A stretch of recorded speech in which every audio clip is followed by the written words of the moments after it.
ஆண்டவரும் உலக ரட்சகர் மீட்பெருமா இருக்கிற இயேசு கிறிஸ்து 40 நாமத்தினால் யாவருக்கும் காலை வாழ்த்துக்கள்.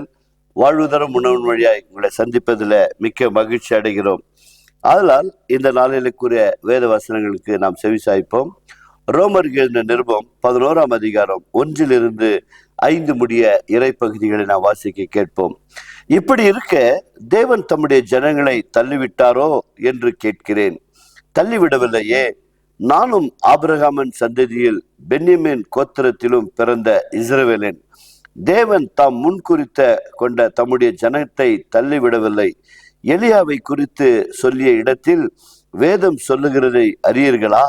அவன் தேவனை நோக்கி, கர்த்தாவே, உம்முடைய தீர்க்கதரிசிகளை அவர்கள் கொலை செய்து உம்முடைய பலிப்பிடங்களை இடித்து போட்டார்கள்.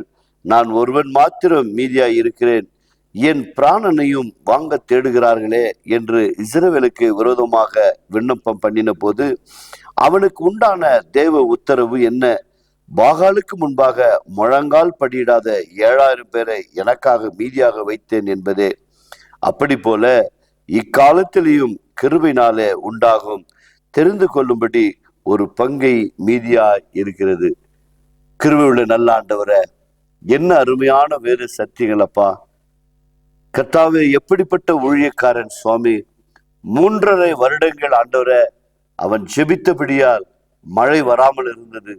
3.5 வருடம் நிறைவேறின பிறகு தேவனுடைய சித்தத்தின்படி அவன் ஜெபித்த போது தேசத்துல மழை வந்தது ஆண்டவரே. இப்படிப்பட்ட வல்லமை உள்ள ஒரு ஊழியக்காரன் ஆண்டவரே, அவன் அறியாமல் ஒரு விண்ணப்பத்தை தேவனுக்கு விரோதமாய் செய்து விட்டான் ஆண்டவரே. ஆனாலும் கூட அவன் விரோதமாய் செய்த ஜெபத்திற்கும் நீங்கள் பதில் கொடுத்தது போல இன்றைக்கு உடைய பிள்ளைகள் கூட ஆண்டவரே அறியாமல் ஆண்டவரே என்னென்ன ஜெபித்தார்களே எங்களுக்கு தெரியாதப்பா. இந்த நிகழ்ச்சியாய் காண்கிற உடைய பிள்ளைகளுக்கு எலியாவுக்கு நீங்க கொடுத்த அதே பதிலை உம்முடைய பிள்ளைகளுக்கு நீங்க கொடுக்க முடியாது ஜெபிக்கிறோம்.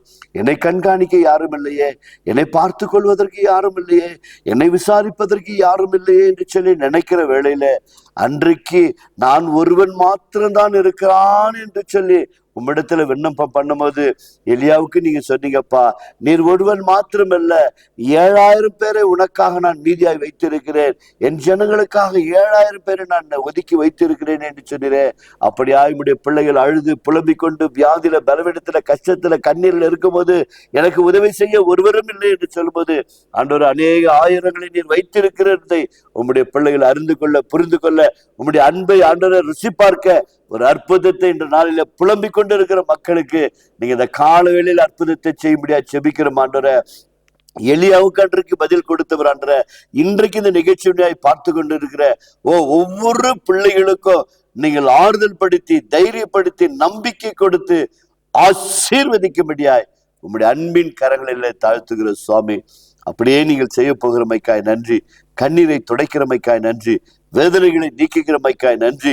எலியாவை தைரியப்படுத்தி மீண்டுமாய் உற்சாகமாய் அவன் எப்படி தொடர்ந்து முடிய ஊழியத்தை நிறைவேற்றினானோ அப்படியே உடைய பிள்ளைகள் ஜீவிக்கிற காலம் எல்லாம் இந்த வாழ்வு தரும் உணர்வு வழியாய் உங்களுடைய பிள்ளைகள் ஆசீர்வாதமாய் இருக்க கர்த்தர் நீங்க உதவி செய்யுங்க.